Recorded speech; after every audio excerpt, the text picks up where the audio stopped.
Lots of people are moving away from socialization. Um, and what's occurring is a lot of us are carrying a lot of shame on the moving away from socialization to individuation.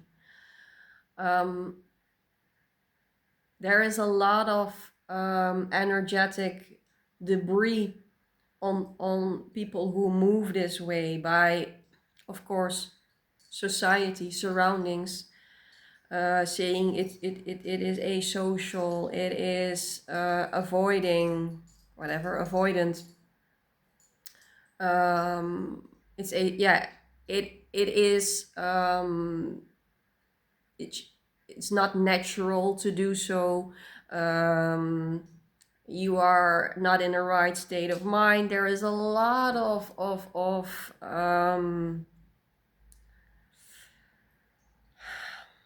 how do you say that? There's a lot of force against the movement. A lot of us are making at the moment, and it's also a completely a complete illusion what is being put on that movement.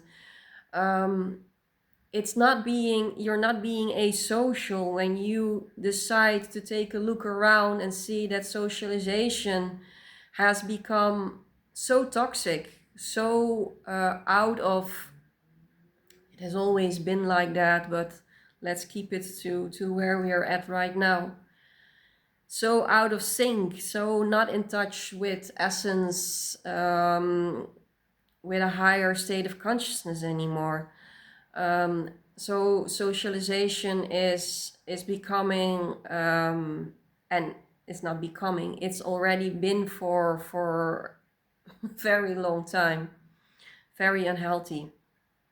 So we feel the need to individuate, to undo ourselves of all these identifications, all these social etiquettes that are the way you should be responding or interacting. It nearly killed me.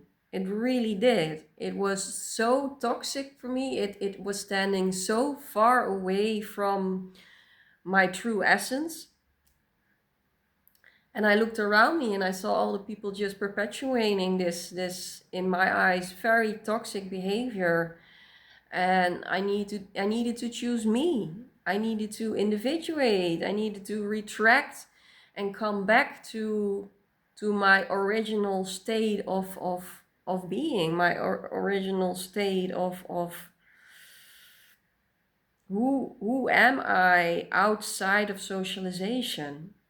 And it hasn't been an easy process, because when we let go of socialization, we really start standing on our own 2 feet, needing to find our own truth, needing to listen to our own hunches, needing to become our best friends, for worse and for the better. Um, and that is a path that is not cut out for a lot of people. Although it's so necessary for a lot of souls to do. And to individuate doesn't mean to become asocial, it's actually the opposite. To individuate is to become more connected to ourselves, and so we can also connect with others. But to let go of the shame of a lot of us, including myself, I'm living a very hermetic life. Not because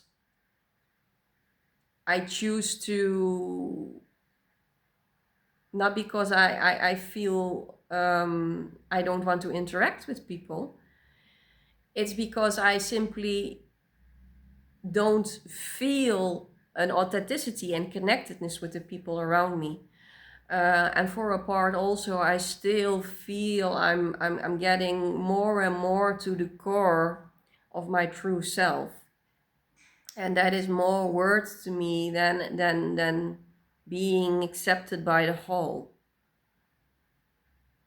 But there are some judgments that family or old friends or people around me place on the way I choose to live right now, the way I go about my own life.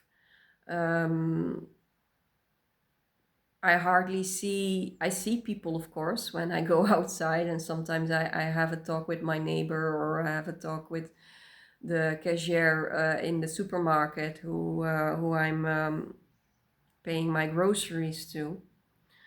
But you know what I mean? The real connection isn't there at the moment. The real connection is with the self.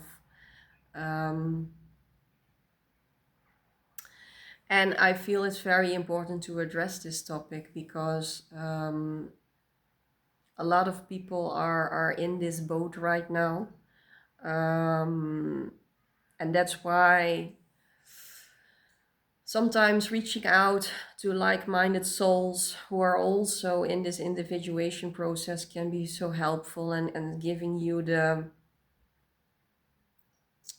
confidence to keep walking your path, to keep going inward and undoing ourselves of everything that isn't us, that isn't essence.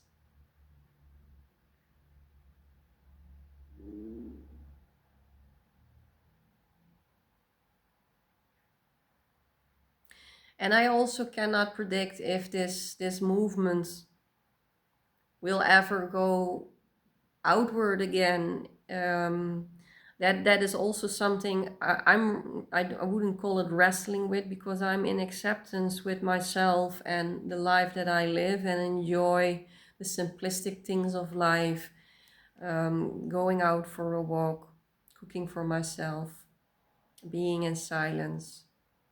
Just being gives me a lot of joy, give me almost all the joy in my life. But to go back at, will there ever be a movement in where we will experience that there is more connectedness around us? I cannot answer that. Maybe we will be living an individuated life for the rest of our lives. So I think it's very vital to come to terms and come to peace with that we may be born in a time frame where we are the pioneers of coming back to authenticity. And in order for us to stay healthy and true to ourselves, we may be forced to live a life of solitude and hermetism. Although I know, um, if I look at myself and I also reach out and connect to you guys, there are a lot of you who are very social beings. This has nothing to do with not being social. So letting go of the shame that is being put on this movement that a lot of souls, a group of souls are going through, is something we really need to undo ourselves of. If I look at my life, I'm very much into connection. Especially animals are so open and they are so in the here and now. Small children, I really have to laugh and I can immediately connect to them. And that is not isolating. A person who really isolates is a person who is out of connection with itself. It's not open to connecting with the beings that can connect, like animals and small children. And sometimes if you walk on the street, you catch eyes with someone, you feel this moment of connectedness, of relatedness. And if you isolate, you don't sense these things. So just keep yourself centered and keep believing in what you need in order to heal, in order to in fact there is nothing to fix, because healing sometimes has this fragrance of, oh, I'm broken. No, with healing, I mean, is simply undoing ourselves from the illusions that got entangled with our consciousness along the way. And the best way to do that is to spend a lot of time on our own and be with ourselves, so we can notice what is a natural and what is natural inside of us.